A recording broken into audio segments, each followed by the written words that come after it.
Hi there, it's Sandy Freshie. Welcome to my channel. Before we get started, I just want to invite you to subscribe.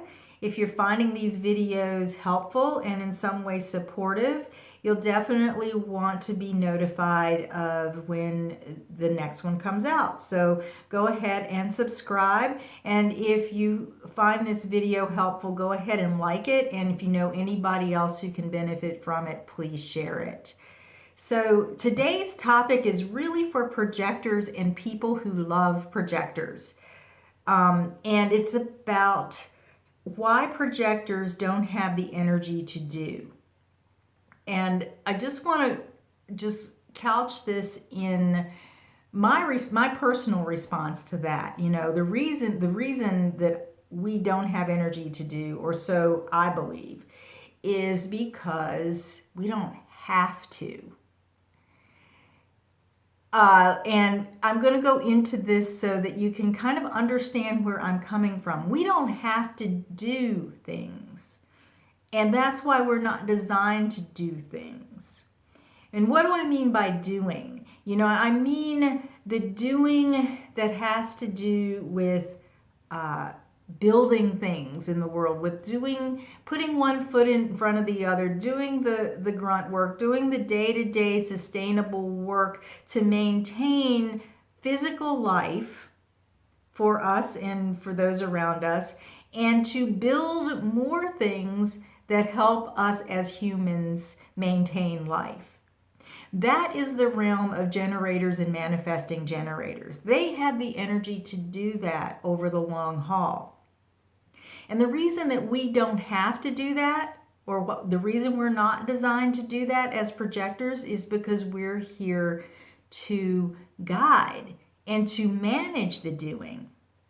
So when you're engaged in the doing, the day-to-day doing of those kinds of things that sustain life over the long haul, and in this sense, I'm talking about really getting in there and doing stuff that if you really tuned into your body, you would know that it's just not in alignment with how your body feels, what you have inside of you, and it's a struggle.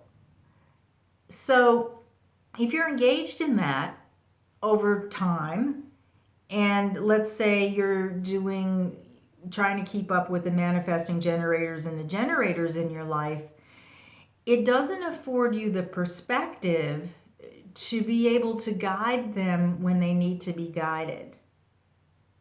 And that's really why we have this strategy of waiting for invitations for those big things, because when those invitations come and they're the right invitations, we get into things where we do have to use our energy.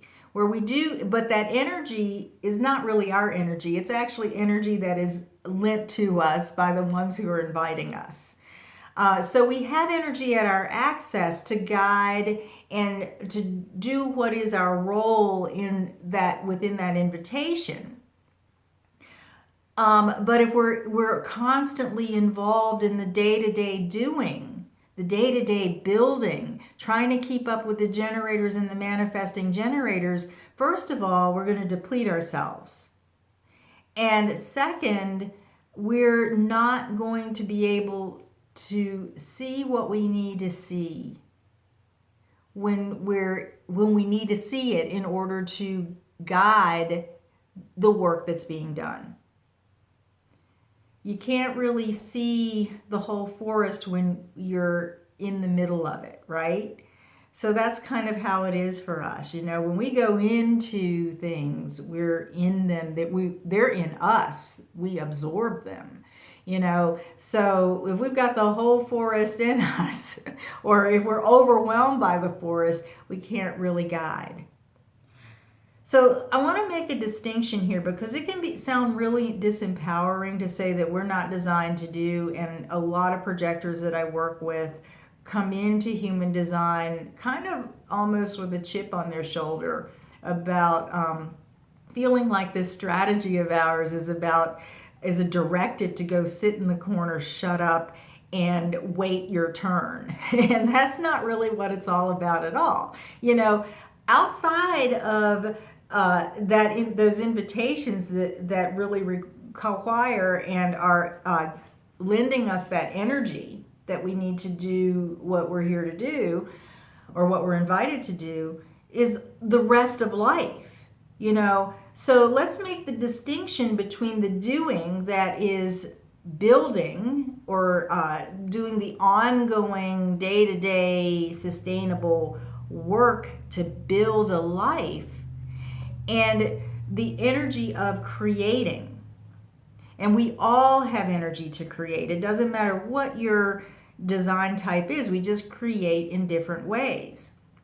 So when we're waiting, what we're doing is, we're using our energy. We're using our creative energy to, first of all, replenish ourselves, do the things that help us to replenish ourselves, the things that we love, that really fill our lives with joy, the things that take care of our body, and we're also preparing. So we're using that creative energy to learn things, learn systems, learn whatever it is that interests us, that's preparing us for the next big invitation.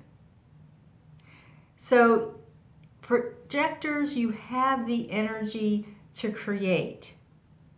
And just because you don't have the energy to do or build sustainably over time, doesn't mean that you can't be living your life and creating. Now, there is a little fine tuning that I want to do with this concept of doing versus creating. You are creating things. You have to use your creative energy in order to stay healthy and to stay vibrant, in order to engage yourself in what it is that really calls to your soul and calls to your heart. And that's what keeps you healthy and vibrant. But you also, if you got big loves in your life, if you got big passions in your life, you may also need to wait and have others come into your life so that you can guide them to help you in maintaining some of those creations. Let me give you an example of this.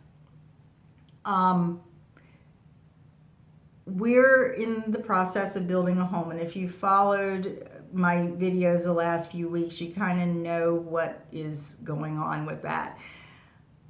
One of the things that I'm in charge of, is getting the home that we're in ready to go on the market. That's what I was in charge of. I'm in charge of some other things too, like guiding the process for creating the kitchen and the bathroom and making the choices there. But in terms of what I just came through of getting this house ready to go on the market, it actually turned out to be a very creative process, because the house had to be staged in a certain way. Things had to be changed and shifted so that it flowed and showed better. There were systems that had to get into place for how do we get out of the house when we have showings and open houses. And there were things that had to be changed and streamlined so that the house looked better, basically. And I was in charge of all of that. So I actually needed some generator and manifesting generator help with that. My job in that was to guide them, to know what I needed to know, to know what needed to happen, and to guide them, because they were sitting on the sidelines waiting for me to tell them what to do so that they could engage their work energy, and that would carry them through the couple of weeks that we had to do this, so that they could do the day-to-day, hour-by-hour, actual manual work to get this house ready to go on the market. So that's how my creative energy was used. to say, okay, go here, do this. This needs to go in this box. I could stand over here on by the counter and sort through things in the kitchen, and really kind of use my mind and my perception to discern and determine what needed to be done next. To guide, to order and guide what had to happen. When things needed to move out of the house, what went in what box, all of that stuff. And then, of course, the fun part of the creative process of staging how the rooms looked and decorating and all of that, But I still needed help with moving things, putting things into place, all of that kind of stuff. And I'm very, very grateful for my manifesting generator stepmother and my manifesting generator stepdaughter for lending their sacral energy to that process. So that's what I mean by creativity. It's not just painting and making things and making art, but it's really the creativity of knowing how to manage the workflow so that things get built and done in a more efficient way. That's what a projector does. And that's how a projector uses their creative energy. So I hope this has helped you to feel, if you're a projector, to feel better about this whole idea of not having the energy to do, because you really do have the energy to create. And that energy to create has to do a lot with managing. And when you shift your perception around that, I bet that you will find that you're actually able to